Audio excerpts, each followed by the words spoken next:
What is up, ladies and gentlemen? It is Pixelated Apollo here.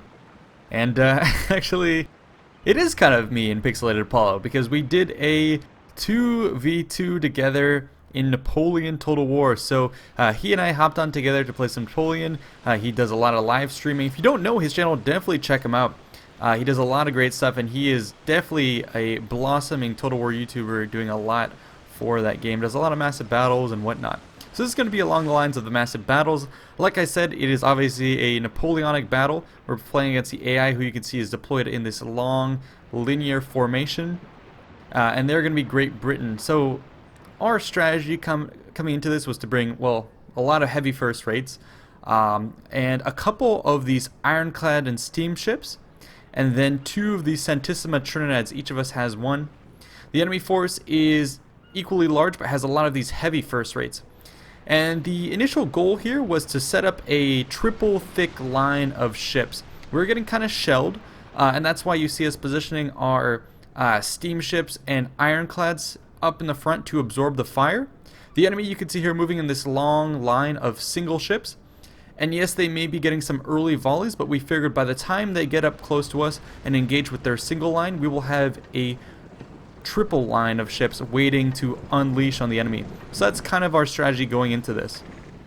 And we'll see if it pays off. Already we have one of our ships, the steam paddle frigate, already billowing smoke. Those things are liable to go up in flames. So we're going to pull it into the safety of our triple line here, bunker down, and try and have the crew repair it before it explodes prematurely. So we'll see if we're able to pull that off. The San Carlos there, positioning itself, and other steamships, and the rest of our forces here. Santissima Trinidades with 140 guns, huge ship that is the biggest one in Napoleon Total War. It is massive, and that's going to be what's anchoring down this main line of vessels here. And so the combined firepower is immense. I think we have about 40 ships total in the battlefield, and almost all of them are heavy first rates or higher. So like Santissima Trinidades and whatnot. So you're going to be seeing a lot of guns firing in this battle, which is what I think makes these Napoleon Total War naval battles so fun. The graphics, the effects are all very good, and the mechanics are pretty solid as well. So, like I said, the strategy was for us to have triple lines. Both the AI, and I'm not sure if I mentioned this before, but it's me and Pixelated Apollo against 2 AI players, or not AI players, AI bots. And so what the AI is doing here is actually doubling back on itself. And what's unfortunate is it's not really getting drawn into range of our full triple line. Instead, it's just kind of getting at the extreme range of our outermost ships, which means we're not trading favorably. So they're going to be unloading with their heavy first rates. And in response, we only really have a couple vessels that can shoot at them. We are manual firing with some of our ships to try and reach the enemy, which is something you can do. It gives you a little bit more range. But still, we're getting rocked by the shots coming in here. This is the America, which I would definitely keep an eye on. You'll be seeing that ship throughout the battle. It plays a pivotal role. And here my ship was taking too much fire, so I decided to move it forward to try and bait the enemy kind of into our lines, and I knew I had to get out of here. You can look at the health on the left side of the ship, and yeah, it is taken, it's down to half strength. If that goes any further, it could perhaps rupture and explode, so I'm desperately trying to get it out of here. The fact that it is steam powered definitely helps with the mobility. Up through the front, I have 2 Coronade frigates, and then a 32 gun frigate. Those are little maneuverable ships that I wanted to nip away at the enemy fleet and kind of keep them cornered. So this is the main line that you see pushing up here, and in the far back is going to be another flanking force that Pixelated Apollo is sending that way. The enemy is formed up in this long snake formation, so I am here, or our combined fleet is here to kind of bite off and digest the head of the snake. And then Pixelated Apollo's flanking force is going to be there to trap the tail end of the snake. And look at our massive line here, all unloading. Boom. I always think that's so freaking beautiful. So the Delfendorado, an ironclad, and then the rest of these ships now going to be taking off on the right side to try and cut off the snake's head moving forward. And you can see how many ships we're going to be able to direct fire at the Admirals flagship. So here goes one of our vessels firing, another one, more and more and more unloading at this flagship, the Cadiz. This actually holds the enemy Admiral. So with all the fire that we're putting on him, yes, he's exchanging fire, but this heavy ironclad ship is going to be taking a severe beating. So this is the crucial moment. You know, this is all theory of whether or not our triple line will work to take out a single line. And if the first ship in the single line is able to escape, then that means our complete deployment was a waste and it is not able to stop this. So it's crucial for us to see if we can even stop a single ship. So we're unloading everything on the Cadiz, and it's trying to turn away from us, having taken sustained damage. The Oxford behind it also has taken a lot of, is putting on a lot of fire, but it's also taking lots of fire. Here comes a huge volley from San Sebastian, a first rate. But look at this enemy ship. Everything torn apart, torn asunder. The left side, and look at the right side, completely clean and unscathed. And then boom, shots penetrate into the center, and the entire ship goes into a massive fireball explosion. The Admiral taken out with it. So right here, this proved that our theory was correct, that we would be able to take out this huge snake. And so now all of our ships are kind of moving forward to try and crush the next ironclad in line. And look as it's swaying with the shots. Now that we've headed off this formation, we're going to be dropping anchor. And like I said, just allow the rest of the ships to kind of run into our formation.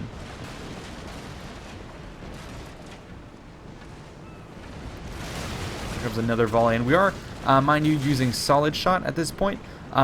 Figured we didn't necessarily need to use grape shot or chain shot. The idea is just to have these ships explode and sink, which has been working. The problem we're having a little bit is that the enemy second line actually is getting able to fire. So we were hoping to have 3 lines versus 1. If the enemy rear line is firing, then it's 3 lines versus 2, which is not as favorable to us.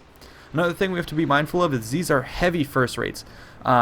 So these have 122 guns compared to our ships. Our first rates have 106 guns. The America here has been taking sustained fire and is now on fire. As you can see, it's continuing to take volleys. So our ironclads in the front did soak up a fair amount of fire, but not all the ships were able to escape. And you can see this one, the America in particular, taking a lot of shots. So my vessels are moving up. A couple of my lighter ships have been routed as they took fire from the enemy second line, which is, as I said, not necessarily going according to plan. The Argonaut here unloading on our ironclad, but we still have most of our guns up and most of the crew still up, and it is getting, it's giving as good as it gets. The screen will not stop shaking. That is how much firepower is coming down the line here. The Centisma Trinidad still in the back, not necessarily getting the best shots off, but it's going to be trying to commit to the action. The Argonaut here, you can see the enemy line is, it's putting off a lot of damage, but because we have so many of our own ships, that I can keep a big amount of fire up and then reload my ships like the America and get it back up to full strength. Whereas the enemy ships, take a look at their health. A lot of them, a lot of the health for these ships is going to be plummeting pretty severely, despite heavy first rates having so much health. And the heavy first rates are some of the best ships in the game, I believe, pound for pound. I mean, you are dealing with Great Britain, which was obviously historically a great naval power, and it has a lot to show for it. Spain has the Centisma Trinidad, but it is somewhat expensive for what it is. Nonetheless, it's a pretty awesome ship. And look how much damage we're doing to the Argonaut. Oh, crazy stuff. The San Carlos is going to try and pull forward. Boom! I love this naval combat, and I can't wait till they revisit naval combat. I don't know if it's going to be in another Total War, another historical Total War, but mind you, it'll definitely make its way into Total War Warhammer. Maybe not, or obviously not in this first installation in the series, but they have said that they intend to do naval battles in the future, so that's going to be really cool. I imagine the Empire ships are going to look like this. The Dwarven ships are going to look like the Ironclads, and then you can just imagine what the ragtag Orc ships or even Chaos vessels are going to look like. It's going to be some really cool stuff. Something you're also seeing here is there is friendly fire being dealt to the enemy Argonaut, which is another benefit for us with these enemy ships here, is we're able to combine fire against them and rout them. And once they rout and even surrender, once they're stationary, they actually block the line of fire from the enemy first rates back here, which means we can then focus fire and pick off the other ships in Great Britain's fleet. So that was really cool. So there are pros and cons, like I said, to our strategy, but for the most part, it seems to be doing really well. The Pallas here are going to be taking a lot of fire too, and none of our ships are down to low health. Yes, some of them have been reduced, but they're getting back up to speed. Jesus Maria Jose, for instance, being repaired as we speak, not taking any fire. and the San Carlos ironclad here positioned in a perfect location to just broadside after broadside fire into the enemy ship. The San Lazaro is there, is kind of waiting to deploy itself. What you're going to be seeing later is it's going to move to close off the enemy formation as it tries to escape our trap. Jeez, I would not want to be on that British ship. They are getting totally thrashed, although you do see on the minimap there, or that pop-up, that one of our smaller vessels has been routed, and I believe it's going to start sinking. So we're losing vessels here and there, but really none of our prize ships have been destroyed. Although you can see in the center here, where the gaps do develop, that was a punishing, withering volley that was dealt to our guys. So the enemy is kind of trying to break out from its linear formation, and so I'm going to have to pull out of here. I cannot deal with that many heavy first rates, so that is my goal now, to pull out with my ships. And what we're going to be doing is kind of splitting our forces around the flanks. The center has broken. The Pallas is routed. 2 ships in the center have routed. 1 exploded earlier on. And this one is actually surrendered. So the stages are routing where the ship can move and presumably come back. But when it surrenders, then that means it is never coming back. And I'm just going to vengefully fire off another volley into it and clip the ship behind it. So, oh my god, look at this Santissima Trinidad. Boom! Destroying the acute. More volleys coming everywhere. And look at this awesome overlapping field of fire. So at this point, like I said, the center has been somewhat won in our favor. The enemy is all bunched up. You can see on the minimap, the snake has been forced to coil up. We've digested the head, and now we're going to be going to envelop the entire body. And the early strategy was for Pixelated Apollo to send the flanking force to do just that. I'm going to be sending 2 of my smaller ships, the Ironclad and the Steamship, to cause chaos. They're coming here to join with Pixelated Apollo's assault. So they're moving forward under the power of steam. And then what I'm going to tell them to do is turn about, switch to grape shot, and essentially run into the thick of the enemy lines and fire shotgun shells everywhere, get the ships to start bleeding out, and really try and take out as much of the crew as possible to allow our ships that are trying to do a surrounding fight to just continue to pour on the pressure. And you can see what I mean. We have vessels, Santissima Trinidads, dealing death at range. And so I figured, you know, let's put our big heavy ships on the outside, dealing lots of damage, and then send in a bunch of these raiding ships into the center and just chain shot, grape shot, the whole lot of them. So that's going to be stage 2 of our plan. The San Lazaro here, staying well out of range. It is actually going to be one of the few ships that does actually survive till the end of the battle, and you'll see why it's doing so. Just because it's staying at extreme range and just manually firing shots to pick away at units like the Ardent, taking out a couple guns with every volley. And yeah, it's pretty good. I guess in this little lull in the battle, I'll talk a bit about Pixelated Apollo's channel. He has been around for a while, but just recently his channel's hit a bit of a sprint where he's been getting a lot of views. He's doing great stuff. He does this full time now, and his content is amazing. He does a lot of similar stuff to me in the sense that he does mod coverage. He does massive battles. He does all sorts of cool scenarios and stuff like that. So definitely check him out. I look forward to doing more content with him as well. I think there's a lot to be done on that front. So definitely enjoy doing that, and maybe we'll be able to do a co-commentary here in the future. But yeah, definitely a great guy. Really fun to talk to. This isn't the only battle we did together. There are multiple battles that we had together in Napoleon, just chit-chatting about Total War in general, about YouTube, about various things. So he's definitely a great guy, and I recommend checking out his channel. Back to the battle itself, I did fast forward a little bit. This is going to be kind of the final initiation of stage 2, where I was talking about, okay, we're going to deploy up through the center, kind of hold fast, and then here comes our massive right hook into the enemy, the snake's den, I guess you could call it. So you can see the Carlos, an ironclad, leading the way. I've switched to grape shot, and take a look as I unload on the enemy vessel. So we're pulling up, we're taking lots of fire, but we have, you know, lots of hull strength. And look at this, boom! Look at that shotgun shell across the bow. That's going to destroy that. We're going to follow that up with a second volley. So this is what I was talking about, just sending ships into the thick of it. So just do punishing amounts of damage, take out gun crews, absorb enemy fire, and here my guys are super brave. The San Carlos has to be commended for its valor. It is charging straight in between enemy lines in order to get the closest of shots. And now look at this, look how close we are. We could essentially jump to this ship and, oh my god, straight out of a movie here. look how much damage is being dealt. So the San Carlos fording the path. You can see its health is actually all green, being an ironclad. It didn't actually take that much damage and dealt a lot of damage. I have two more small coordinated frigates getting into the mix, doing grape shot as well, trying to just cause panic and disarray. We do get kind of caught here amidst all the wreckage of these heavy first rates. My smaller ship, the steam frigate, is going to be caught behind enemy lines, and it is now routing. Although we did rout this massive heavy first rate, and the San Carlos is going to be able to pull out of here, which is an awesome victory for that maneuver that it pulled off. Definitely medals of valor going to be distributed to the crew.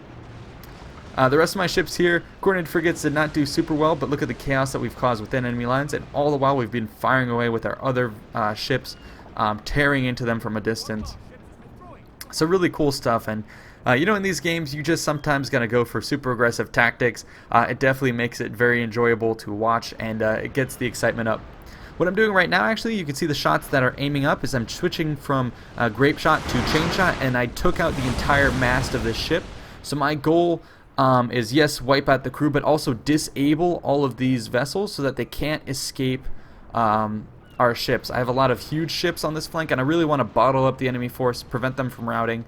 And if we can disable their mast, you can see the second mast going down, then we can pick apart at them with our heavy ships from a distance. So this vessel here is the none such, has been rendered, you know, completely ineffective. Although, as I say that, it fires final death blows to the San Carlos. So the San Carlos is sinking, but the Pallas here next to it is actually going up in flames, also exploding. So much so that it did slow down my recording software. So unfortunately, you're going to have to see, or maybe fortunately, you're going to be able to see an explosion in slow motion as it fans out. And it is actually going to be taking out, you know, some of the routing ships next to it, catching them on fire. And this is one of the things why we wanted to keep the enemy all bottled up, was because we knew, you know, when we do score those explosions, it's going to be doing a lot of damage to vessels nearby. So clustered up as they are, look at all our shots. You can see if you follow them, they're going to be hitting one ship, two ships, three ships, doing lots of damage. The enemy vessel in the front here that was clipped of its sails is desperately trying to kind of slowly limp away, but it is now dealt with so many of our ships firing away. So I think we have this top flank held pretty secure. Down through the center, we've actually evacuated almost everything, mostly because there's a line of dead ships in front of us, a corpse field, so it's kind of blocking the enemy from firing at us. We didn't need too much pressure up through the center, so this allows me to kind of start regrouping in the center, repairing, and then we sent a lot of our ships to surround either flank. The enemy is trying to make a getaway from the center massacre point. The Ardent is getting away, and then the smaller Oxford ironclad is going to explode as well. So basically sending a signal that no one is going to be escaping from this trap that we've set. On this front, we're continuing, you know, some of our ships in the center, the coordinated frigate, were routed, and we have continued to send ships around this flank to pepper the enemy force. However, they do have a lot of firepower here, and I think we've gotten a little bit overwhelmed on this front. The enemy, yes, we have an advantage from surrounding them, but they do have a lot of ships, and so when they're able to finally get volleys off against us, especially against the ships that we're told to penetrate deep, some of our smaller vessels are starting to rout, so we are somewhat losing this flank. My two vessels, the America, like I said, still up and running. They're trying to sequester the Ardent that's trying to escape. America are going to be going on, you know, having that duty to duel with the 106 gun first rate, and we'll see how that goes. And then on this front, the San Antonio has decided to position itself here, and it's going to be trying to again head off the enemy force as it tries to escape. The Diane is going to be escaping a steamship, plowing full steam ahead to try and get out of here, but it is routing, so we'll see if it comes back into combat. The SX vessel there is a heavy first rate, so there's still a fair amount of heavy first rates, and especially the ones here with full health are going to be very, very hard to deal with, especially with our guys here. These are not our first rates, these are 74 gun ships of the line. Part of our flanking force was not fully equipped, and so in order to deal with those guys, we're going to be having a lot of trouble. On the right side of the engagement, however, this is where we're having a lot more success, where essentially you see all the enemy vessels here are routing or sinking. they've surrendered. So this is going to be, the San Lazaro, Santissima Trinidad. These are our very big, heavy-hitting ships. So they kind of need to form about and come back to the rescue of our main fleet, which is kind of being taken to task. Unfortunately, this little paddle frigate went down, and the paddle wheel is still going around. Kind of funny to see that. But we do still have a pretty significant contain on the enemy, which is was the initial goal of this engagement, and so we're pretty happy with that. And yeah, it means every volley we get does hit at least one ship or two ships. There is a disadvantage actually from surrounding enemy vessels, and that is the fact that if you are kind of on the outside of surrounding ships, then that means every one of your ships can only fire one broadside, the one facing inwards. Whereas if you're in the center of a formation and you're surrounded, well, then you can actually fire both broadsides because you're firing to either side of the envelopment. And what that means is actually the enemy in the center here has way more firepower, or it's having its firepower amplified against us. And I think that's what's leading to a bit of the turn of fortune in this scenario, where over here, look how much fire was put onto the San Antonio. So he's going to be going down. He's surrendered, went straight from routing to surrendered. So yeah, the enemy is making a bit of a comeback here because of that that amplification of firepower, and that's something we have to be really worried about. Over here, another one of our ships has gone down. Tragically, the sailors are down in the water. I wish there was an animation to save them. It is cool that there is an animation of units being there. But I always feel bad for him, especially this little sailor here who's going to be sucked under our ship, scraped against the barnacles, and that is not a way you want to go. I think I read somewhere that there was a punishment to tie someone up and kind of on a chain or a rope, drop them in front of the ship, and you would run over them with the ship, and all the barnacles would rub against their body, and barnacles are obviously very sharp, and they would tear your flesh apart. Probably that would kill you, so not a way to go. The rest of the sailors here, both mixed Spanish and English troops, just kind of flailing in the water, and sometimes I do wish there'd be a little shark attack animation, which would be kind of cool. I've once again skipped forward a little bit to the later stages of this deployment. Basically what happened between what we saw last and what happened now is the top side, where we had a lot of our heavy vessels, essentially cleaned up the enemy force. We were able to take out the Essex here, which got caught trying to retreat between two surrendered ships, so we took that out. The rest of our vessels kind of rallied on the north side. On the other side where we were losing, those vessels have pretty much been routed, although we do have a couple coming back. And especially here, against all these heavy first rates, these are prize ships to capture, and so that's why I have one of my vessels kind of looking over at them.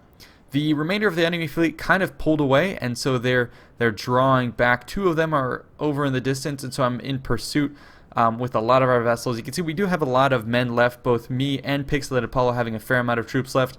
In the distance there, you saw me getting some kind of cheeky shots with the America, which I said would stay till the end of the battle. So it's firing on ships which have surrendered, which is not going to be good karma, but it's retaliation for killing a lot of our forces previously. And the America was crucial in this fight. It was on actually the losing side of our flank. It was away from Santissima Trinidad, and it was one of those heavy ships that was crucial for holding down that side.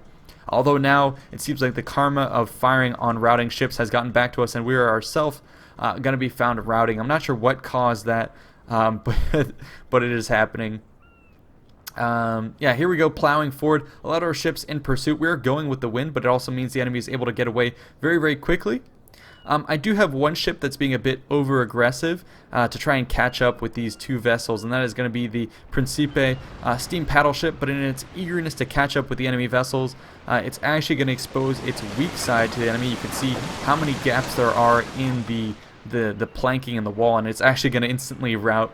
So the British forces are definitely not going down without a fight. And yeah, I was going to come back to see over in the distance here because one of these vessels, it says, is surrendered, and I believe soon, yeah, it says it's on fire. So what I was hoping would happen is, you notice we have 3 heavy first rates clustered together, and I was looking around desperately to see, you know, where's the fire? Where's the fire? Is it near the end? Is it near the powder kegs? Because I wanted to see a triple explosion like that. That would be epic. But unfortunately, it's not going to happen. The America, you know, I could have been mean, and I could have stood there and continued to fire volleys into the enemy vessels, but my ship unfortunately routed before it could do so, before I could trigger that massive explosion. Sentiment Trinidad is going to be rolling up. It has taken a fair amount of beating in trying to take out those final heavy first rates in the last part of the battle, and that's actually what ended up getting Pixelated Apollo's Admiral killed. I believe he had him aboard the Sentiment Trinidad, which is usually a safe bet in the sense that Sentiment Trinidad is one of the better ships you can have. Although at the same time you kind of want to throw the Sentiment Trinidad into heavy combat because it fares so well.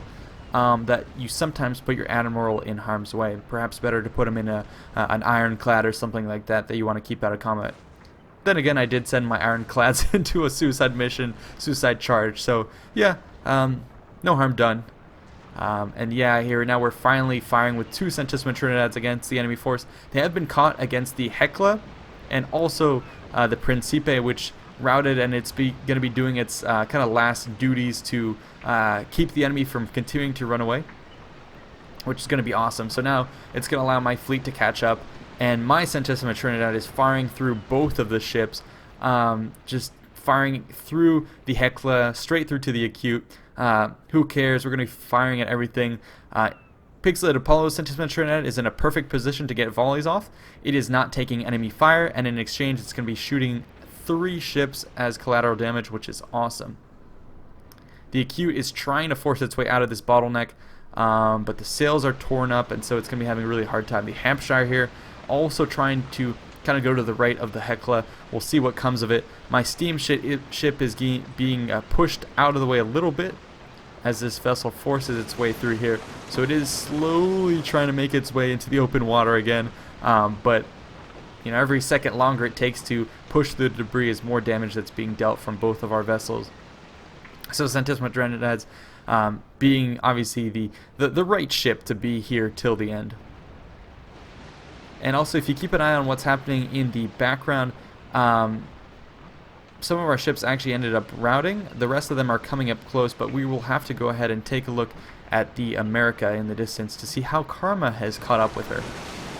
Meanwhile, the Acute has pulled forward, and it is now clear of the Hecla. It's going to be getting some fire off finally at our Sentiment Trinidad, and that Sentiment Trinidad is obviously mine on the left, so we'll see how much damage they can do, but these vessels are liable to break and run. The America there in the distance being down to 9 guns, 8 guns. The crew is actually dropping, so I was wondering what on earth is happening over here, and it looks like the America is actually sinking. It didn't take any fire or anything. I don't know what happened, and I chalk it up to the bad karma of firing on ships which had surrendered. So the karma of the sea, the curse of the sea, perhaps the British sailors cursed my vessel, and so that is why the America is going down without taking enemy fire.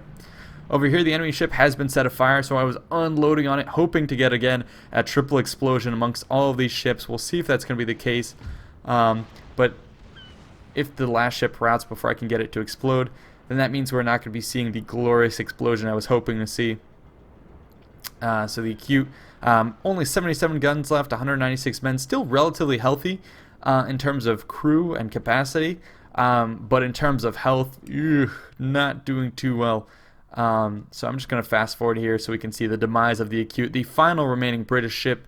I think the final tally here is 1 British ship left that has not routed, whereas we have, I believe, 5 remaining vessels still alive. So in the end, I think the odds were in our favor. The strategy did well, and also the fact that we were playing against the AI did help out.